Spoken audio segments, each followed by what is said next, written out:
Hi, I'm Dr. Sivaranjani Santosh. I'm a pediatrician.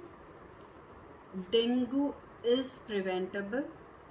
Dengue complications are preventable in most cases, and dengue deaths are also very much preventable in most cases. So please do watch my video on dengue fever without fail. And now this video from the beginning to end. This video is about outdoor protection from mosquitoes.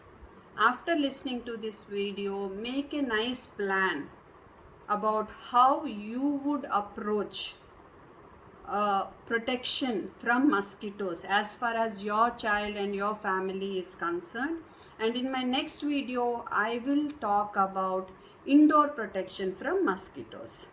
So now coming to outdoor protection from mosquitoes, first and foremost, outdoors, when you take your child outdoors, clothe them in such a way that most part of the body is covered very well. If you're using strollers or carriers, you can use mosquito nets.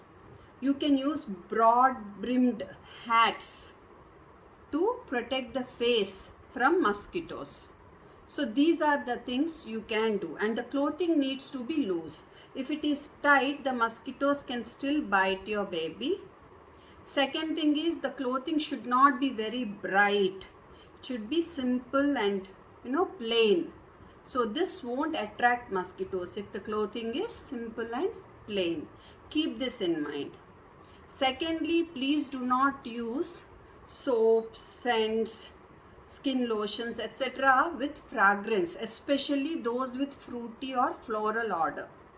Okay, so these fruity and floral odors actually attract mosquitoes. Now, coming to mosquito repellents. Okay, so we have certain formulations with chemicals called DEET or DEB available. They are available as sprays and lotions. In India, we have Odomos available that contains DEB. So sprays are preferred to lotions because with sprays we can give a thinner layer compared to lotions. But when it comes to applying anywhere near the face, it's better the parent puts the spray on his or her hand and then applies it on the face. Whatever said and done, please avoid applying these things near the eyes or near the mouth and on hands, because if these chemicals go into the body or into the eyes, it's dangerous for the child.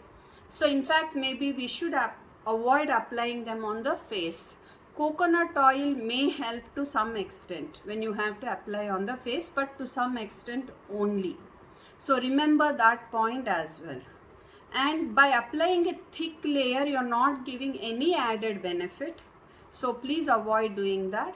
Please remember that these things work at the most for 2 to 6 hours. So you may have to apply them again as needed. Do not mix them with sunscreen and apply, because the effect of sunscreen comes down by doing this, and the side effects of these chemicals can increase. Their skin penetration can increase and cause problems. What side effects can be there if you use them without any proper discretion? High blood pressure, fits, high fever, problem with the brain. Okay, child may be disoriented, kind of things.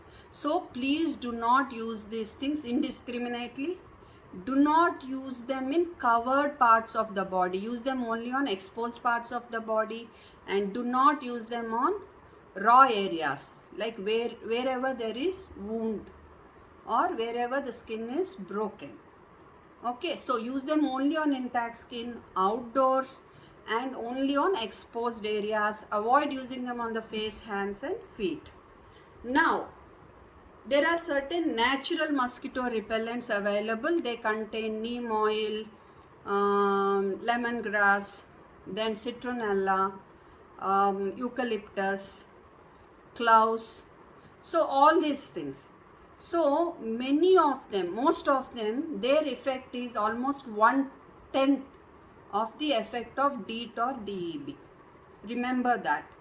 Second thing is these have such a strong odor, and many of them predispose the children to allergies, skin allergies and breathing issues. So please keep these factors in mind when you are actually using them, and do not use them indoors. Also, many of you are using patches, wristwatches and some ultrasound devices also, but these have been proven to be not effective in protecting your children from mosquitoes. Please keep this also in mind. Now, government from their side would be putting some fish called gambusia in the drainages and all that, which can kill mosquito larvae, and kerosene in some areas on drains and all to kill mosquito larvae. And they also spray malathion or pyrethroids, these mosquito things, especially between 5:30 a.m. and 7:30 a.m. or between 4:30 p.m. and 6:30 p.m. These things also, when they enter our body, they can cause fits, seizures, brain damage, breathing issues, problem. If they get into the eyes, it's a big problem. And they also in the long run predispose the child to cancers and learning disorders, attention deficit hyperkinetic disorders, and so many things related to nervous system, brain related to brain. So please make sure your children are not there anywhere in the vicinity when these things are being sprayed or when fogging is being done.